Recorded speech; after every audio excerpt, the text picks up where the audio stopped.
Page 127 of the Ministry of Healing. We do this every day, you'll know it by the end.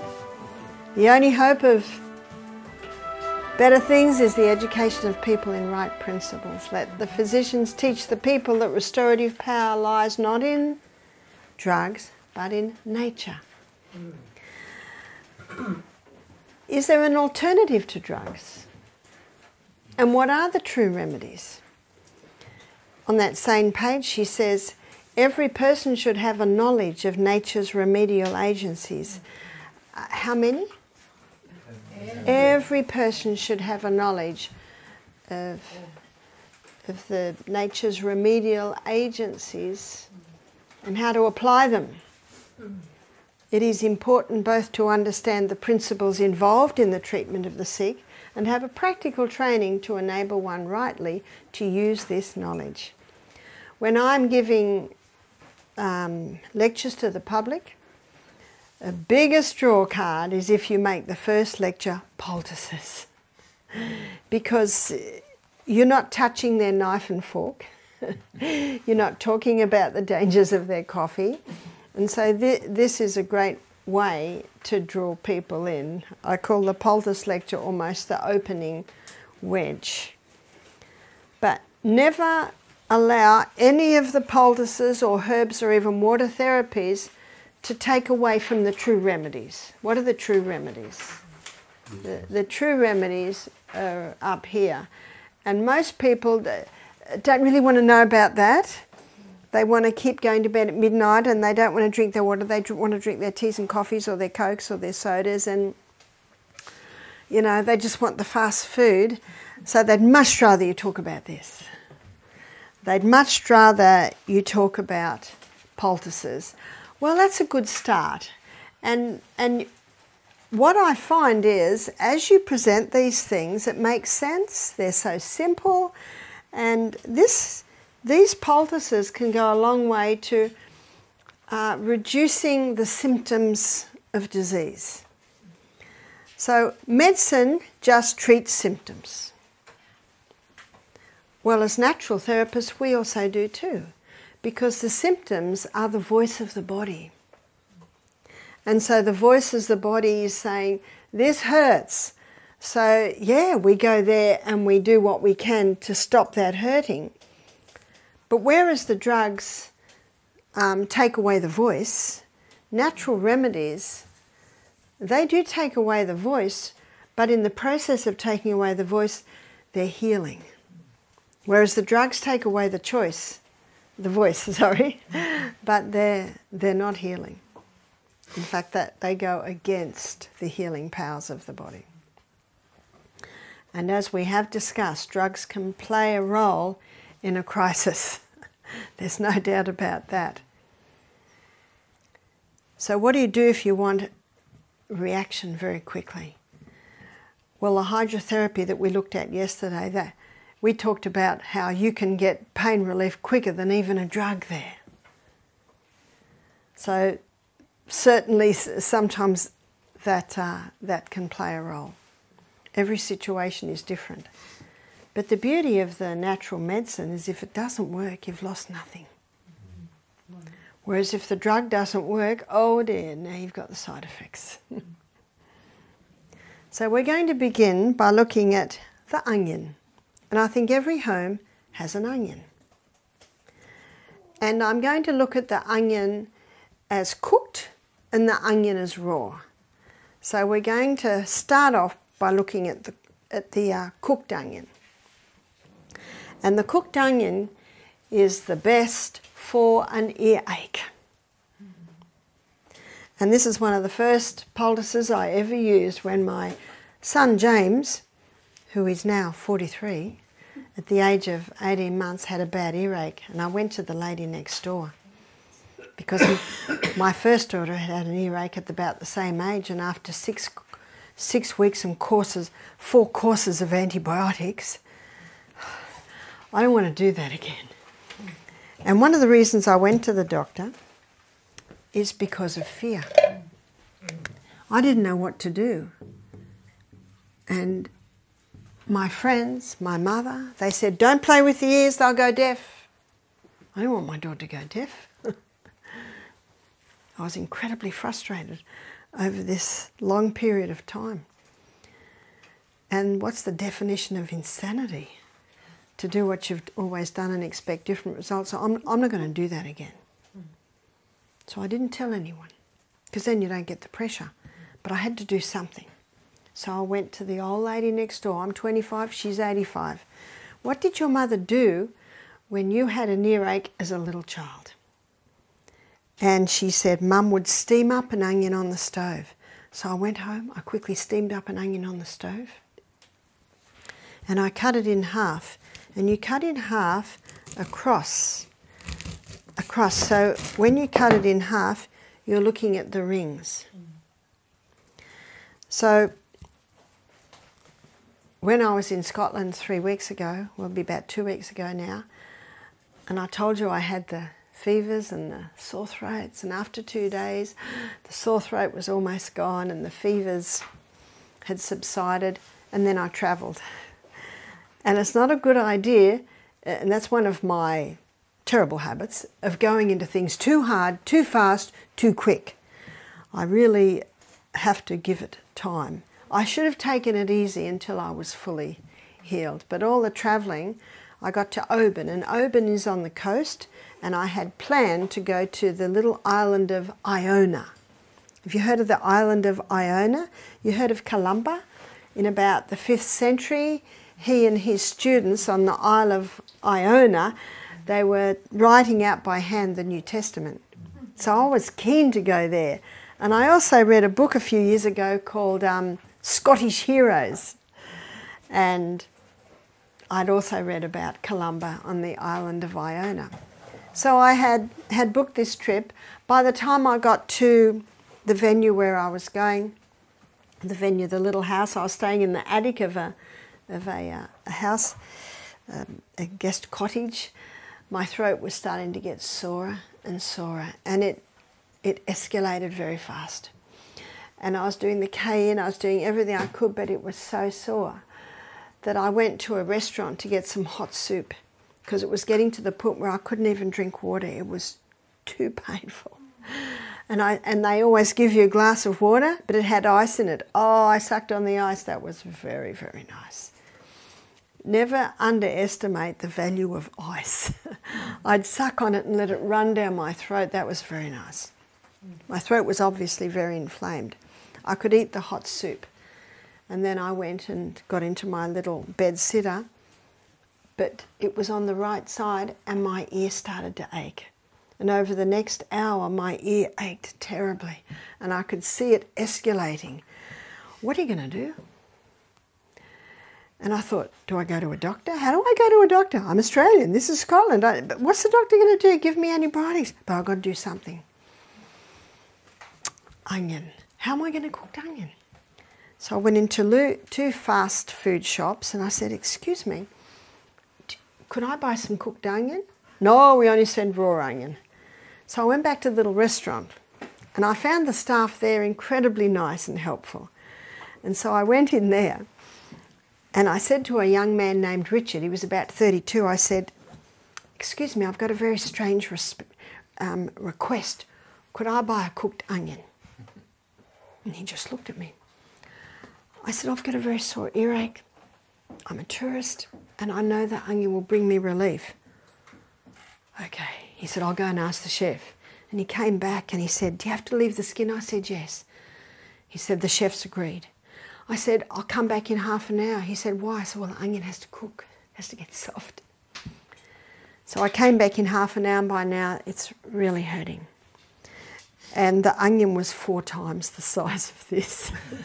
There was a big onion. And he had it in a little takeaway container. I said, thank you so much. He said, no charge. Oh, that was very nice. So I went back to my room. What are you going to do in your room? I haven't got anything to make a poultice, but I had a little face cloth and I cut it in half. I had a knife because when I travel I usually do a lot of my own food in my room. And I wrapped it, and of course it was a lot bigger than this, but I needed something to keep it warm.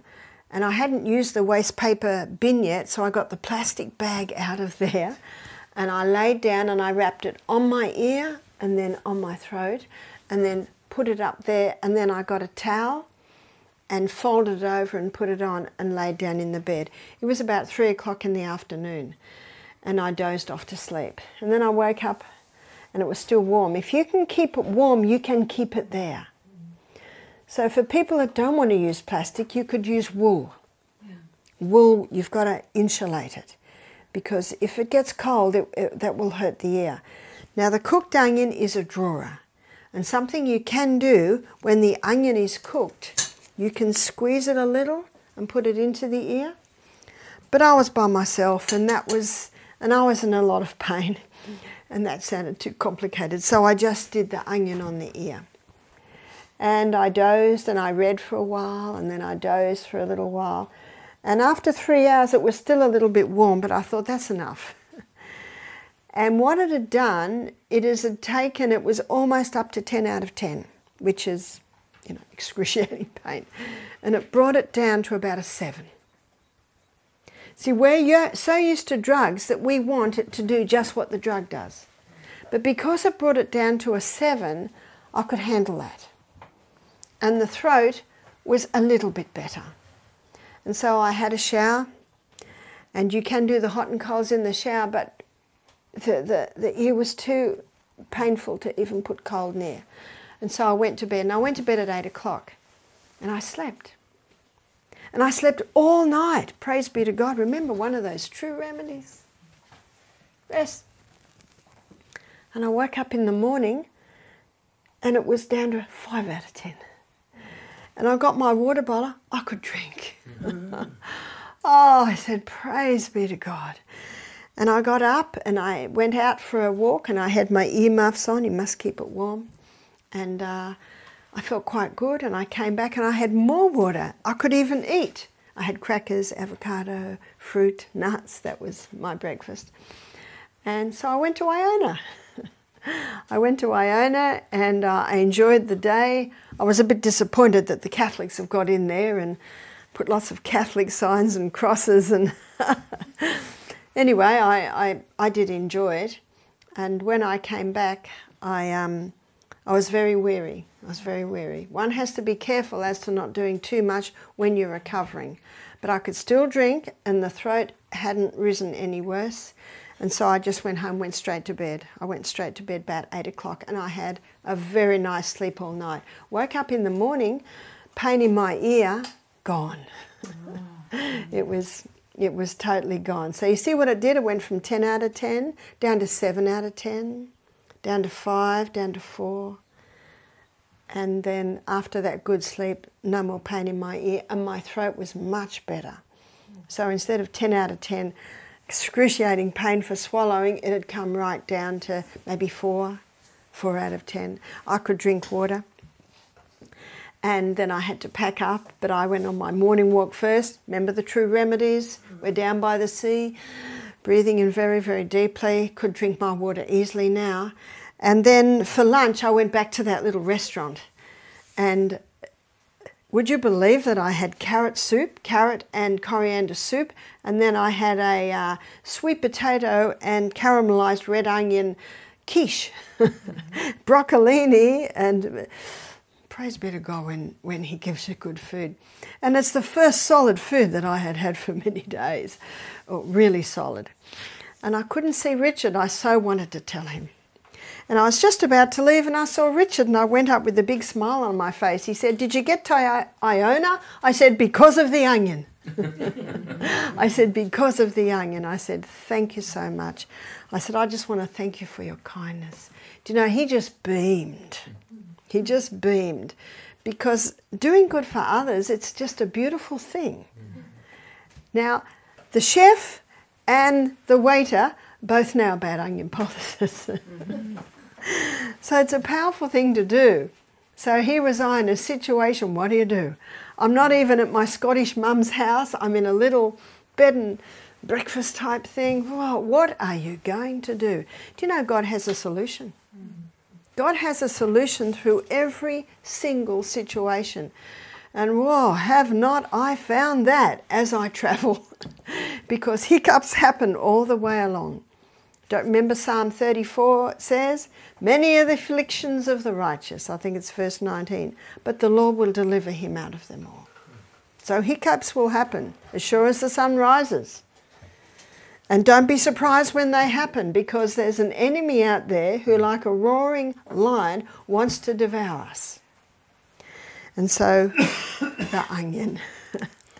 And do you know where I got this idea? A friend of mine, he always uses onion on his children.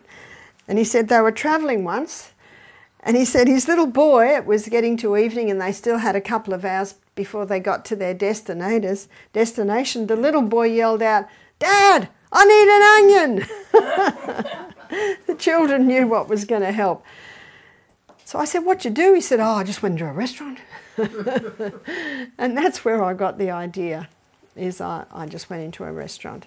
So you can keep it on there, and what you of course do is you wrap it.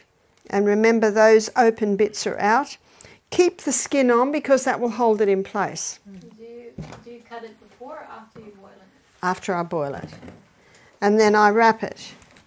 Now when I first wrap it, it was still boiling, so I just held it off a little bit. And I was certainly getting the heat and the fumes, because the onion is a drawer. And whenever there's inflammation in there and the muscles cramp against it, it reduces it. Doesn't heat increase inflammation? It can, but because of the properties in the onion, that reduced it. And then eventually I could place it on the ear.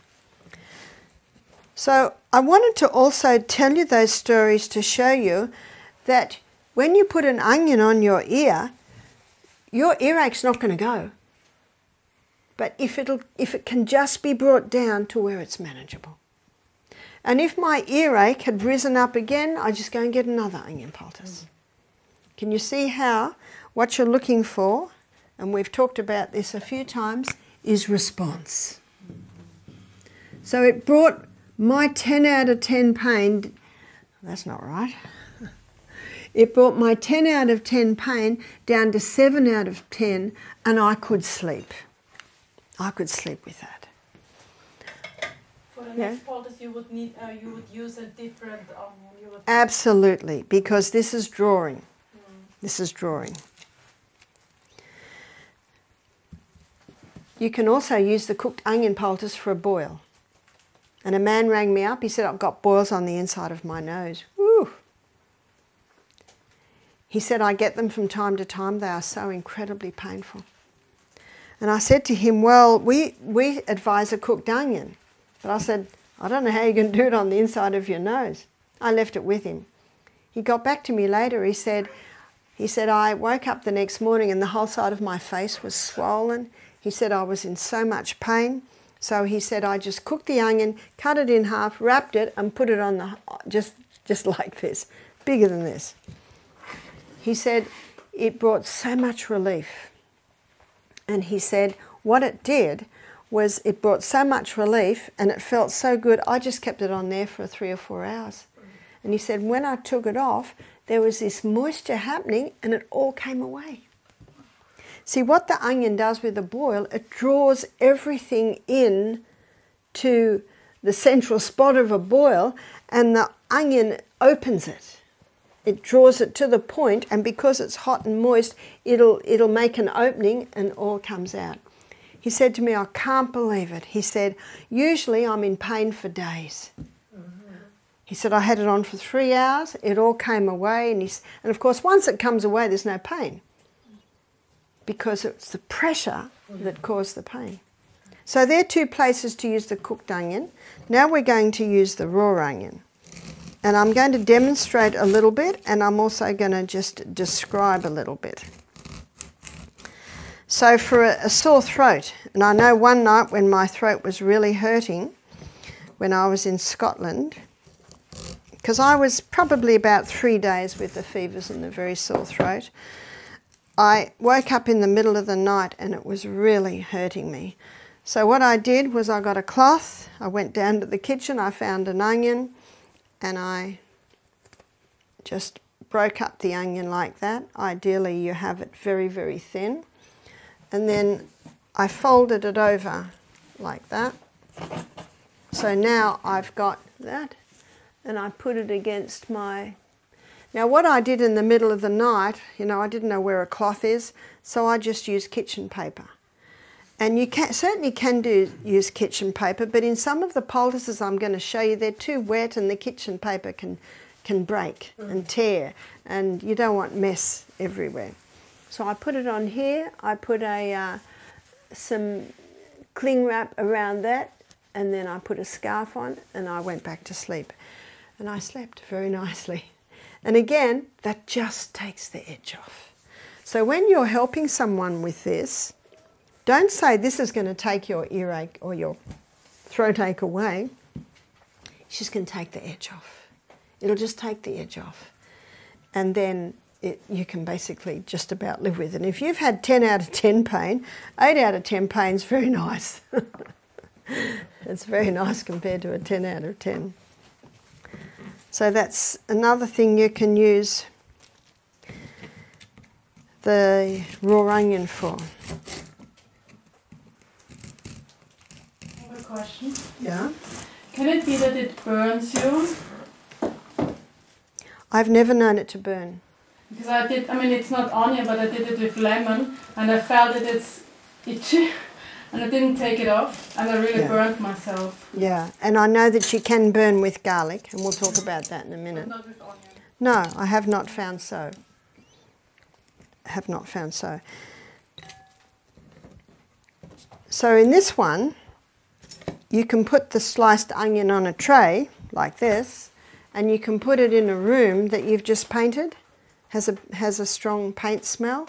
I got a new fridge about 2 years ago, and I didn't like, every time I opened the fridge, it was just this plasticky smell.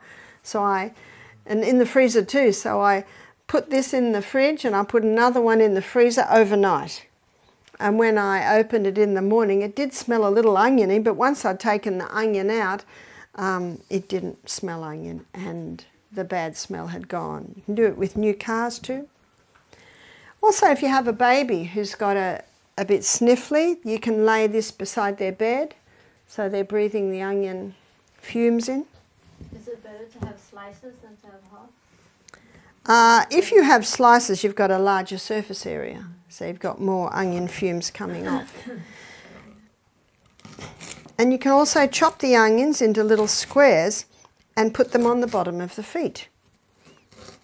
So how you can do this is you get 2 socks and chop the onion up into little squares and put half the onion in one sock and half the onion in another sock. And then put the sock, or the foot with the sock on it, in a plastic bag, because what that will do is it will prevent the foot from chilling because of the wet onion, and it'll also protect the sheets against the onion perhaps staining it. And I'm a washer lady. I love washing, and I don't like stained sheets. So the foot is touching the onion, and it will never hurt. I've never seen it burn.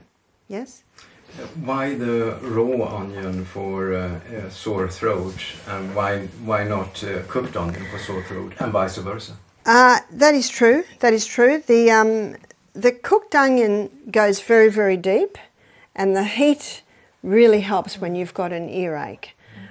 Whereas the onion, that cuts mucus. I think we all know when we chop an onion, you often start crying. So the raw onion's nice in there when you've got just topical respiratory. And so you've got an onion, cut it in half, chop it, put it into the 2 socks, then put the foot in the sock on top of the onion, and then wrap a plastic round and twist it. You could put the onion straight into plastic bags and put the feet on that and wrap it around, but I don't really like plastic touching the skin. And the juice will quickly go through to the sock to the bottom of the feet. Why would you do that? The feet are a reflex for abdomen, chest and head. And with this, you've got a relief of head cold and chest cold. And I saw the effect of this. I've seen it a few times. My little grandson was coughing, coughing, coughing. When my son dropped them off, the little boy had a bad cold and he coughed and he coughed.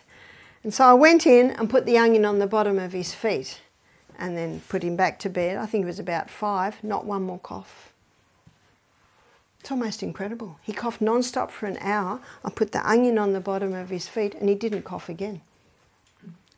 And about midnight, 1 o'clock in the morning, Grandma, can I take them off now? Okay. So I took them off his feet, just put them on the bench, went back to bed, and then I heard the other one coughing. Cough, cough, cough. Oh, no. So I got up and just put the same one on them. I wouldn't have done it a day later, but it was only a few hours. Or we can wrap it with a cotton bandage. You can, put it on. you certainly can. Anything that'll keep that onion on the bottom of the feet. But because it's all loose, putting it in a sock is handy. It touches the bottom of the feet. The biggest pores in the body are on the soles of the feet. That's why I'm always cautious about what the soles of my feet touch. So I always buy shoes that have natural fibre and have natural fibre in your socks. And now I'm going to show you how to make an onion syrup. So to make an onion syrup, we put 1 layer of onion, chopped onion, and then we put a spoonful of honey. And this looks like nice raw honey. Oh, this is leatherwood, yeah? Leatherwoods and Tasmanian honey. And then we put another layer of onion in there, and then another teaspoon of honey. You can see I'm quite generous, nice generous teaspoon. Then another layer of onion. And then the last one, you put probably about 2 teaspoons of honey on it. And you let that sit for 24 hours. And after 24 hours, a syrup forms. So you see that's a very generous. And that syrup is your cough mixture.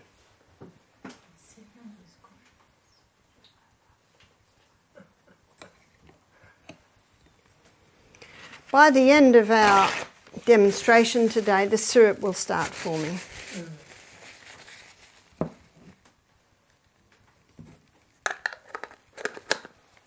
So you can see that's very thick honey, but when the syrup forms, it'll be really runny, almost like water. So you let it sit in there 24 hours, and after 24 hours you strain the onion out, and then you've got your cough syrup. Someone said to me one day, how long does it last? I said, not long in my house. When you don't give your children lollies and sugars and things, they think that's fantastic, that onion syrup. So what's the dosage? The dosage is probably for an adult, 1 teaspoon 3 times a day. For a child, you might do half a teaspoon 3 times a day. For a 2-year-old, 1/4 teaspoon. Just a little. I'd say to my little ones, if you sit still and let Mum do hot and colds or wrap this poultice on you, when I've finished you can have a teaspoon of onion syrup. Oh yes, they would gladly do that. When you do this with your children from a very young age, they are very cooperative. And when children are sick, they love being wrapped up. So now we're going to have a look at, you see what's happening to me. Chopping up the onion has certainly loosened my respiratory. Excuse me. So now I asked for garlic and was given this. I guess it is garlic, but it's a great big clove. And garlic is your natural antibiotic. Garlic is antibiotic, antimicrobial, antifungal. It's a very powerful herb. It's very high in sulfur. So if someone has an inflamed stomach or gut, this is not good because it can almost burn them. So if you say to someone, eat this garlic, it's good for you, and they have trouble, now you know why. No trouble. Yeah. So I'm going to give you the recipe for the flu bomb. And the flu bomb is taken if someone has the flu, someone has sinus, a cold, any respiratory problems. So the flu bomb contains garlic. Now myself, I might have that whole clove, but someone mightn't like to have that much. They might have a small clove of garlic, as much as you can bear. So I'm just saying garlic.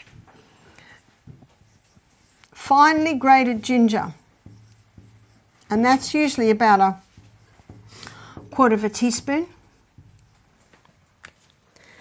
So this grater here, see this really fine one, that will grate it up nicely. And 1 drop of eucalyptus oil. If you don't have eucalyptus oil, you can use tea tree oil. And I guess if you didn't have eucalyptus or tea tree, you could possibly use oregano. But the eucalyptus oil is really nice at clearing the airways. And cayenne pepper. I'm not putting an amount on cayenne pepper because some people can handle half a teaspoon and some people can only handle a very light sprinkle. The juice of a lemon and 1 teaspoon of honey. Believe me, you could put 4 teaspoons of honey in and it doesn't help. This is a strong mix. And so with that, you mix it into half a cup of hot water. And you drink it. And if someone has a cold or a flu, they could have that flu bomb 3 times a day. And often after 2 or 3 days, that's enough. So when you drink it, you don't have to chew up of course this is crushed garlic and fine grate of ginger. So when you drink it, you certainly don't have to chew it, just throw it down. Just throw it down. For some people with tender stomachs, they might be better to take that and then immediately have a bowl of soup. That might help for the stomach to accept it. But a lot of people can drink that with, even while they're on a cold fasting. So we have a lot of bush lemon trees at Misty Mountain. So when the lemons are on, we usually freeze them into little ice cubes and then put the ice cubes into bags so that in the time when lemons are $1 a lemon, we can use the ice cubes. So we had a very industrious staff member who made a huge batch of flu bombs and froze them into little ice cubes so that every ice cube was a dose. And I thought, what? But actually it's turned out to be fantastic, because if we have a guest that starts to get a bit of a cold, then you just take the ice cube out and pour boiling water on it, and by the time that ice cube's melted, it's, drinkable, and there's their flu bomb. So it's actually been very, very handy. So I think still today we have a whole lot of frozen flu bombs in the freezer. But you will find that it greatly reduces the symptoms of a cold. It helps to clear the head. Very nice on a sore throat. Chest cold, any respiratory, you can use the flu bomb. But what about a baby? You can't do that for a baby. So what you can do for a baby is finely slice the garlic. You can't let the garlic touch the skin or it will burn the skin. Remember what I said? This is high in sulfur. And so I have done this many times with my babies and my grandbabies, is you get a cloth like that and you put a couple of layers of finely sliced garlic on the cloth, and then you wrap it onto the bottom of the feet like that. So that will never burn as long as there's a cloth between the garlic and the skin. And if it's a little baby, you just put the little booty on. You can smell it on their breath in about in a few minutes. Now I remember after I'd given demos like this at our little local church, this is many years ago and my children were still at home, a lady came into church with her baby, and as soon as she walked in, we all knew the baby had garlic on the feet because we could smell it. But my son James, he often used to get chest colds, so I would wrap the garlic on his feet like this and put a sock on and put the shoe on and send him off to play, and every step he's taking, what's happening? He's squishing that garlic, and a little bit more's going and a little bit more's going in. At the end of the day, when I gave him his bath and I unwrapped him, the garlic looked like pieces of dried out leather. There's not a drop left. If you crush the garlic, it's too much all at once, and that can cause the burn. But if you just do the slices, then little by little, the body will take it in. So what's the garlic going to do when you do that? Remember Psalm 104 verse 14, that God gave herbs for the service of man? When that garlic goes into the blood, your body will take it where it needs to go. And it's very good on respiratory. And so often it'll help to clear the chest. It'll help to clear the airways. Now, an old lady named Daisy. Now, Daisy was about 80 when I met her, and she introduced me to a lot of natural remedies, and I was only about 25 at the time. And she told me that what she used to do to her babies if they had a cold, she'd get a drop of eucalyptus oil on her finger and she'd touch it on their fontanelle, you know, the soft spot at the top of the head. And she said that that would help to clear the airways, because you don't want to put eucalyptus here on a tiny baby. You're hesitant to put it here. They could put it on a toddler and they will breathe it in. It will certainly help. So she put it on the fontanelle. So that's, you know, first 3-4 months. And I remember when my baby had a cold and I'd put the eucalyptus oil, just one drop on the fontanelle. I'd put the bottle back on the cupboard. I'd go back to bed, lie down to feed the baby, and I found they could feed. It seemed to just clear the airways. And the garlic for the baby, you'd rather do that for the baby than the onion? You could do either. You could do one night and the other night. And you can see what it does. But the garlic's definitely a lot stronger. And what I found with the onion, it just seems to stop the night cough. You almost have to do it to believe it. It seems too good to be true, but I've seen it happen so many times. I've seen it happen with my grandbabies, seen it happen with... Well, I didn't know that one when my babies were little. I knew the garlic, but I didn't know the onion. Now we're going to look at ginger. Ginger as a herb is well known for its anti-nausea effect. And if you go to the health food shop and get seasickness or car sickness tablets, it's just compressed ginger. So ginger tea can be great for a mother that has, say, morning sickness. It just can help take the edge off morning sickness or nausea. It can also help if you've got an upset stomach to sip on ginger tea. And it can also help to boost hydrochloric acid. We've looked this week a little bit at boosting that hydrochloric acid. And so the ginger tea can certainly do that. Internally, it can be taken again for nausea, but it also helps to reduce inflammation. And of course it's used in the flu bomb. I was at a function one day and we had a break and I saw a girl with a tiny little grater like that, but it was tiny. She had a teapot and she was grating ginger, and I said, ginger tea, because that's the nicest ginger tea, is to finely grate the ginger and just pour boiling water on a teapot. It's my favourite tea.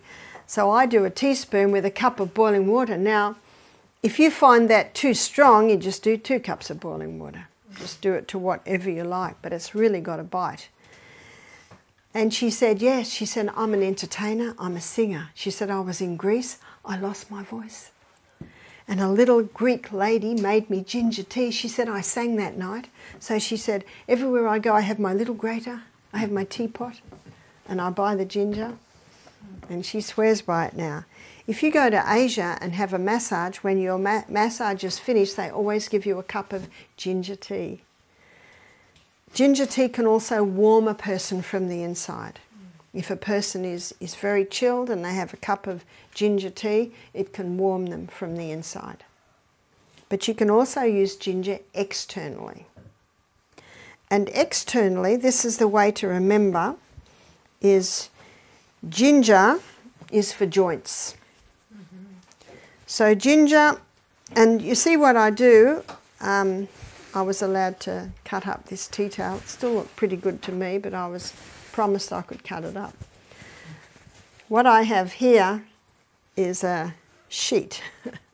And the sheet is good. You know, as soon as the sheets start to get a little rip in them, and after my experience with my onion, I always will travel with a square like that. And the beauty of making poultice in the cloth is there's just less mess. It's no fun if you've got bits of ginger falling through your clothes. So what we're going to do is I'm going to show you how to make the ginger poultice. And I always lay a square of plastic down. Now cling wrap is very hard to control, so I fold it over and over and over a few times so that it's a little bit more controllable. I put that down, I put my cloth down, and then I grate straight into the cloth. I'm a cook and I like as least washing up as possible. You could grate it onto a plate, but then you've got the plate, then you've got some of the juice stays on the plate. But if you do it like this, straight into the poultice, you're getting all the juice. So, and the way I'm grating it now, that's the best way to make a ginger tea. In fact, if I'm doing a ginger poultice, and all the little bits like this, I usually put in a cup and pour boiling water on that. My grandmother used to say to me a lot, she used to say, waste not, want not. And so I don't waste much. So you scrape that ginger off. Now when I say ginger's for joint, it's excellent for any joint inflammation.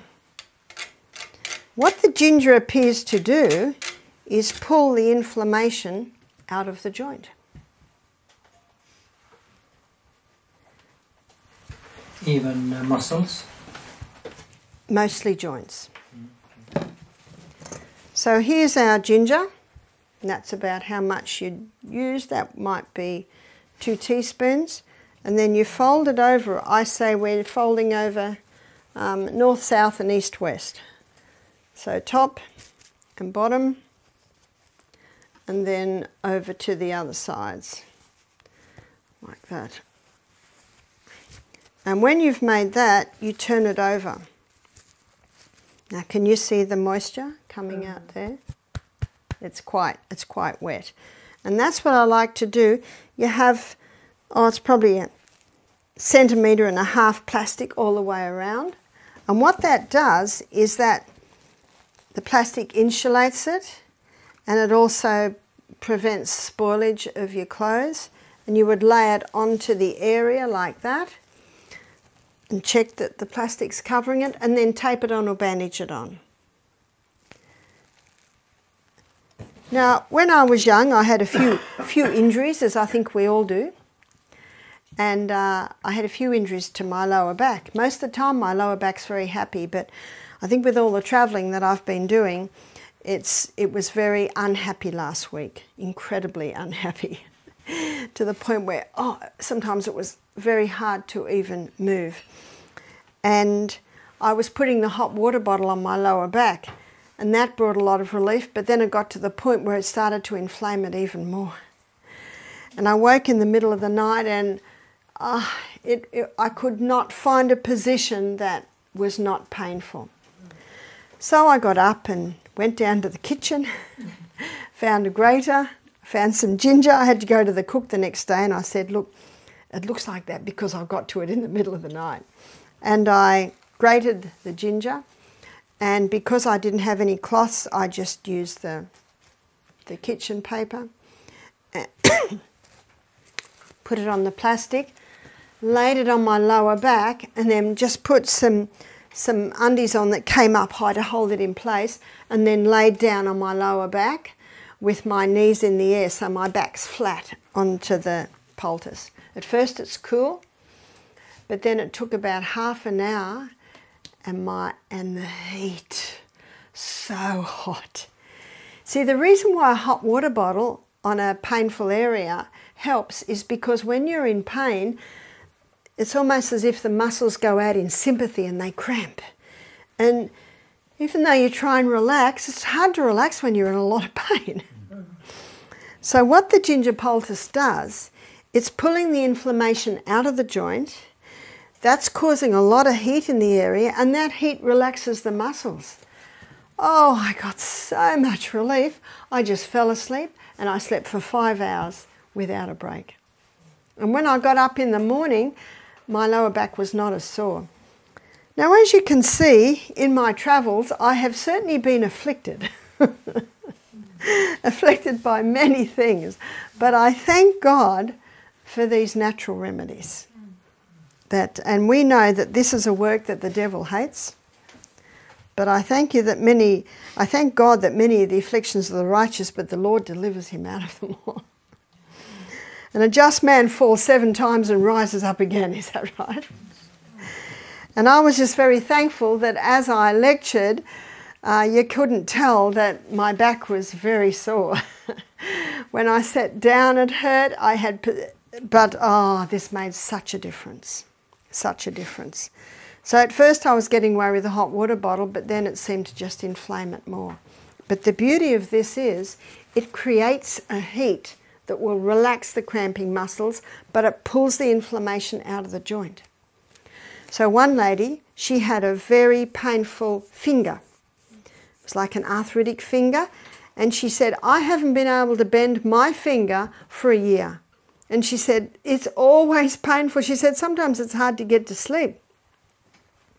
So we did a tiny little ginger poultice. Covered it with a little bit of plastic, taped it on, and we always ask God to bless it.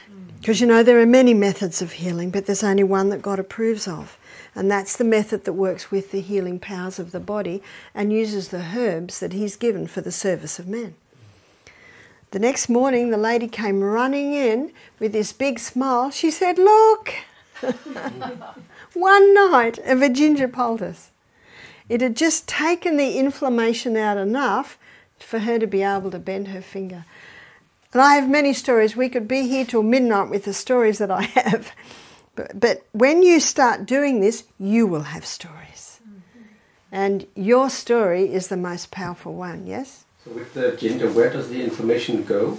And how can we get it out completely from the body? The inflammation appears to go into the poultice. Because the heat, now if you can put this ginger poultice on an area that's not inflamed and there'll be no heat. The heat only seems to, and that's why I have just come to the conclusion that it's pulling the inflammation out of the joint to the skin. And one lady said to me, Barbara, the poultice is getting so hot. I said, well, if it's too hot to bear, just take it off, because even if it's on for half an hour, it seems to have an effect. And one lady saw my lecture on YouTube and she put it on her knee. And she was so excited. It got really hot. And after about 3 hours, when she took it off, she could move her knee and it wasn't near as painful. It wasn't totally gone. So she put another one on. She actually put one on in the morning, another one on in the afternoon, had her shower, was so excited she put another one on overnight. And when she woke up in the morning, all the tissues were swollen and there were little blisters on the skin. And she emailed me, she said, what have I done? And I laughed, I said, you've just overdone it. It pulled too much inflammation out to the point that it irritated the skin. She said, what will I do now? Potato. Oops, can't find my potato. Did we get a potato? We'll get a potato. A potato poultice reduces the inflammation of the tissues, whereas this reduces the inflammation in the joint. And I said to her, you probably won't be able to do a ginger poultice, for about 4 or 5 days till that recovers. So when someone wants to do a ginger poultice on an inflamed joint, I usually say, just do it for 2 hours in the afternoon. And if you just do it for 2 hours in the afternoon, it'll get the inflammation down enough so you can sleep. And then don't do it again till maybe 2 hours the next afternoon. And what one lady said, the first ginger poultice was so hot. But she said the second one wasn't so hot. And I said, isn't that interesting? So it pulled out a lot in the first, and maybe there's not as much to pull out in the second. So the question, what do you do to prevent that inflammation? We'll be looking at the acid-alkaline balance in the body on Sunday afternoon, where I'll be showing you that an alkaline diet reduces the acidity in the body. So these are things to note when you're making up your program for people with arthritis. Yeah? I was wondering, could fresh turmeric also have a similar function because it helps with the pain? That is true. Fresh turmeric internally has more of an effect reducing inflammation than fresh or dried ginger internally. So that is interesting. We have found that taking turmeric internally greatly reduces the inflammation much more than taking the ginger internally. But on the other hand, applying the poultice, we find the ginger more effective. Mm-hmm. And how did I find that out? Just by doing it. Mm-hmm. Just by doing it. So this is where you play with it and you're watching your body's response. Your body's response will teach you, thank you. Your body's response is your guide. And the people you are helping, their response is your guide.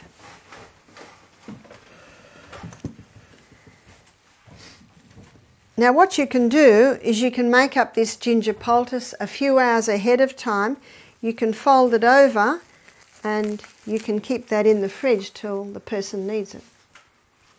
I wouldn't make it the day before because it is a fresh vegetable which will start to deteriorate. It applies the fresh ginger, not the powder. No, the ginger is the most potent. But if I have the fresh ginger in the freezer, yeah, can I use it? You certainly can. You certainly can. We often freeze our ginger, and on an inflamed joint, the frozen poultice feels very nice initially, but of course eventually the heat from it also feels nice. And this is where with someone with arthritic joints, you could do the hot and colds on them, like we looked at yesterday, hot and cold hand baths. Mm. And then after you've done that, then apply the ginger poultice. We usually apply the ginger poultice maybe 6 o'clock at night, so that by 8 o'clock we can say to our guests, does that feel good? And often they go, oh yes. So you're happy to sleep with that all night? Yes.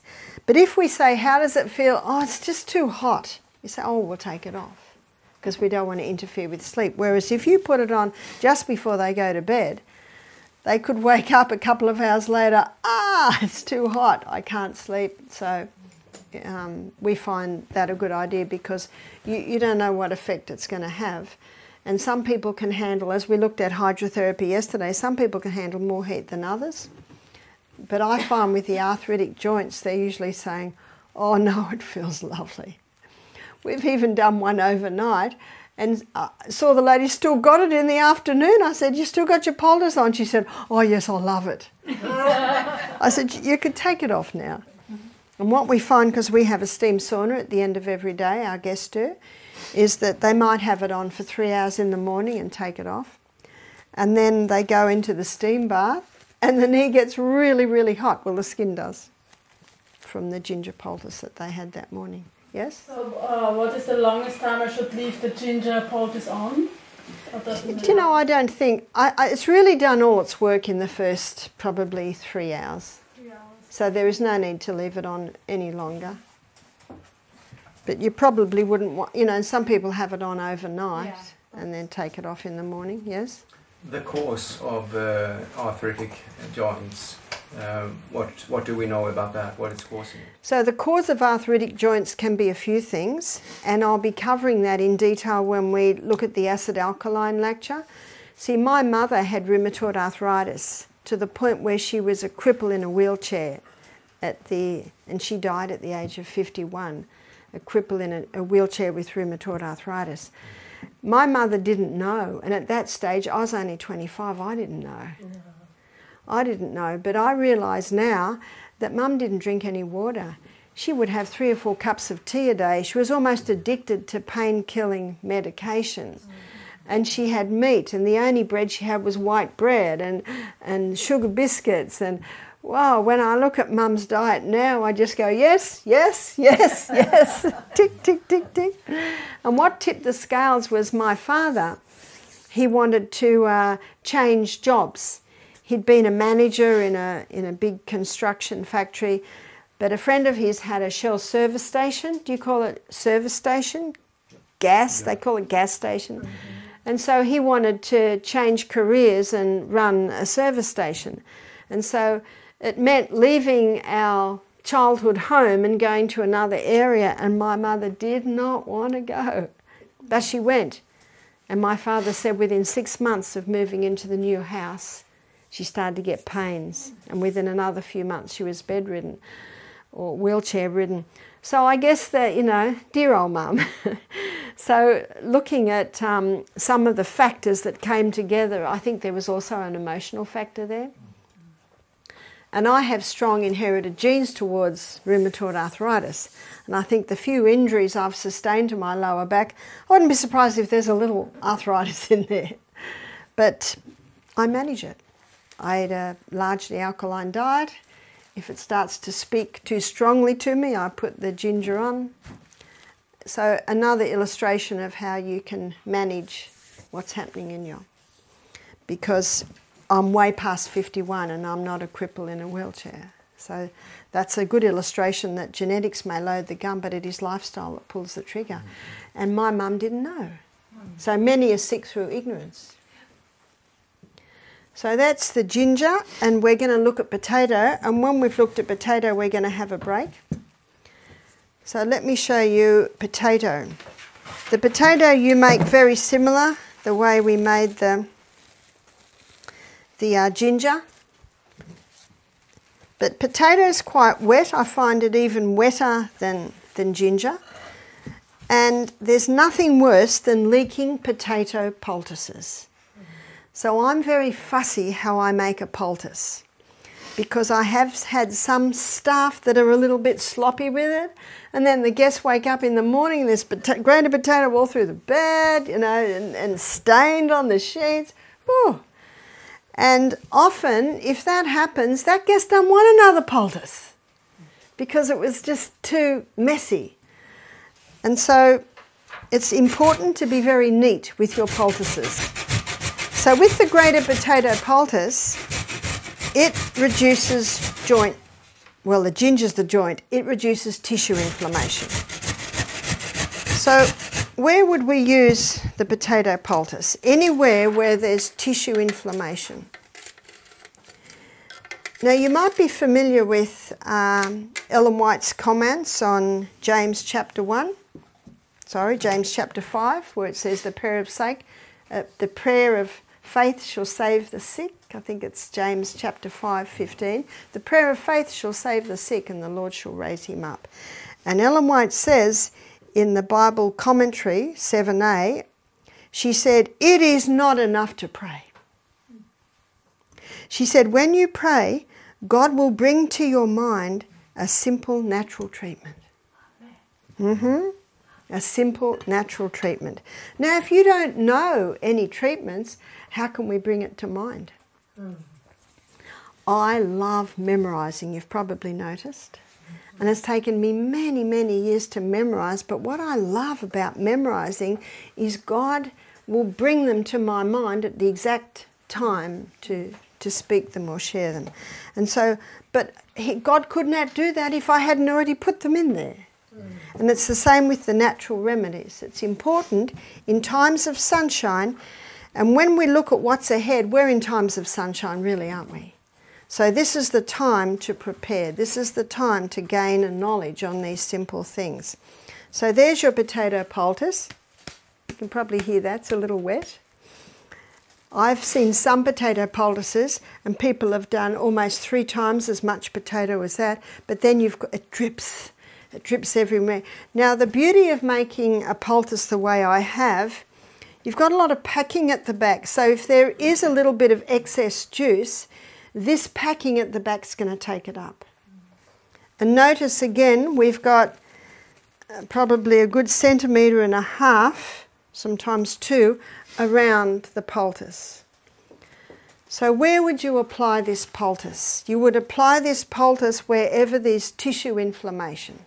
So if someone sprains their ankle, do the hot and colds. And remember my daughter Julia, she couldn't handle a straight ice, so we did a minute hot and a minute cold. And you'll go more to the minute cold if there's a lot of inflammation. And then one time we did the potato and another time we did cabbage. And when you use cabbage, you've got to pulverise the leaves so they're soft. Or you could dip the leaf in boiling water and wrap it around the leg. So cabbage and potato are very similar in their effect, and it'll reduce the inflammation. Ingrown toenails are fantastic for hot and colds, ingrown toenail, then grated potato. And that grated potato will get that inflammation right down, as will the hot and colds. And then, and only then, could you cut that nail. Don't even try and cut that nail when it's inflamed and sore. And I remember a man visited once and he had a toe twice as big as toes should be. And he had an ingrown toenail. He was a visitor. And some of the people were saying, let's get scissors and cut it. The poor man's looking horrified. And I said, no. We're going to do the hot and colds. That brought him 50% pain relief. How long does it take for a painkiller to work? We looked at this the other day. It takes half an hour. Well, he had relief in 15 minutes, 50% relief. And then we put a grated potato on. Oh, he couldn't stop looking at me and smiling. And he told me that he did it again when he got home, and when he woke up in the morning and took it off, the toe was right back. It looked like a dried prune. That's all right. But it had come right back to normal and it was starting to leak the pus. Okay, and then he's got total relief. There's a lot to say on the grated potato. I'd like to call a break now. And when we come back, I'm going to explore this a little bit more.